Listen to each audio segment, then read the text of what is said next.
Why do balloons float? This question has confused scientists for centuries. If this question was answered, it would end all wars, solve world hunger, and solve the Sudoku puzzle I've been working on for a few months. Today, I intend to answer this impossible question. My name is Winnick McBrain, and welcome to Big Brain Corporation's BBC for short. So, one day while I was on a walk, I saw a balloon floating above my head. I was shocked. Using my outstanding intelligence, I was able to deduce that the balloon was, in fact, flying. However, this should not be possible. As we all know, in order for something to fly, it needs to have wings. Just look at birds, planes, and the absolute all-knowing God of existence, for example. So, what do all these things have in common? Well, all of them are stupid and tiny-brained, but aside from that, all of the things can fly, and all of them also have wings. Now look at this balloon. There are no wings anywhere. I knew I had to find an explanation for this seemingly impossible floatiness. I got my hand to the balloon and started thinking. I was staring at this round creature for a long time, trying to think of some way to find the wings. And that's when I realized the balloon's wings are probably just hidden inside of it. Unfortunately, as I stabbed the balloon with a knife trying to find the wings, the balloon decided to die. Even my genius attempts at CPR weren't able to save it. Personally, I find it quite rude to die during an important scientific experiment. Since there was no way that I could look inside a balloon that was dead, I had to find a new one. I decided to go outside in search of balloons, and that's when I saw a massive, colorful balloon floating above me. Not only was it very big, it was also very hot, so I fell in love with it immediately. Upon looking closer, though, I saw something devastating. The balloon was already being piloted by another person. Heartbroken, I was about to leave to find some hot single air balloons in my area, but that's when I thought of an even better idea. I simply used my overwhelming intelligence to write a beautiful love letter, attached it to a dart, and threw it at the balloon. My plan worked perfectly, and the balloon started to float towards the ground to meet me. The person piloting the balloon was so upset by this that he started screaming. It's a bit of an overreaction if you ask me. But as I was running towards the balloon, I discovered something tragic.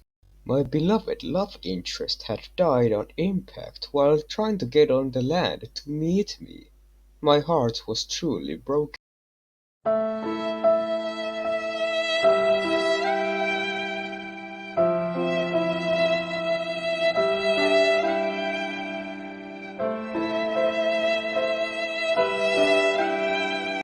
Whatever. Emotions are for tiny-brained individuals. I am simply too intelligent to feel any kind of sadness. Besides, I had already found a new love interest. An even hotter floating ball. I knew I had to fly up to meet my new love, so I boarded my spaceship. After my employees brought me back to life, I did some more walking and discovered the circus tent. Now, I have never been a big fan of circuses, mostly because the clowns scare me, but I thought it could give me some inspiration. I entered the circus tent using my intelligence as payment, and I saw something unbelievable.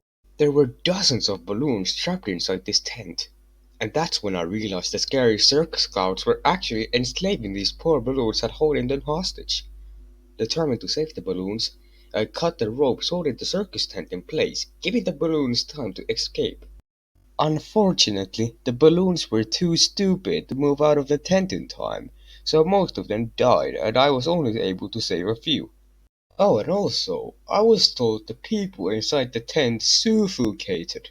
Now, I don't know what that means, but I'll assume it's bad because the police were not happy to hear about it and tried to arrest me.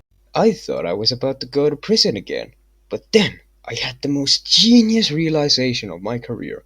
Since balloons float, I can use their abilities of flight to get away from those evil police officers.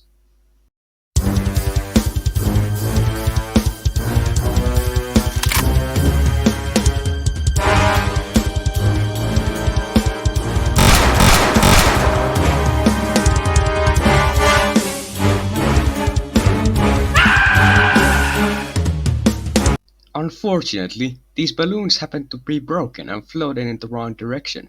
But luckily, the big brain corporations never fails at anything, so I survived the fall and only broke 20 bones or so. My stupid employees offered me to take to the hospital, but as we all know, hospitals are for tiny-brained losers. Instead, I simply unbroke my bones and walked back to the city, where I freed the balloons I rescued. Sadly, before the balloons had a chance to float away and have a happy life together with many beautiful balloon babies, one of them was kidnapped by a child. Now, I hate children, and for a long time I have suspected that they are a part of a secret crime syndicate. This cruel kidnapping was the evidence I needed. I followed the child to its home and discovered these cold-blooded criminals were having a secret meeting and laughing about their crimes. I know balloons aren't very polite, but no creature deserves this kind of treatment, so I knew what I had to do. Don't worry, I didn't kill the children because I'm not a psychopath. It's just their parents. One of the children seemingly transformed its eyes into a waterfall as a defense mechanism. I realized this could be used as an infinite water generator, which would be helpful for my future experiments, so I kidnapped the child.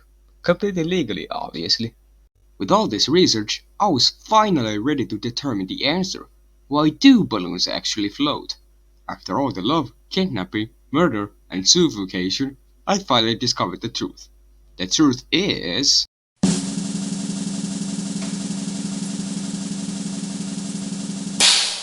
balloons don't actually float at all.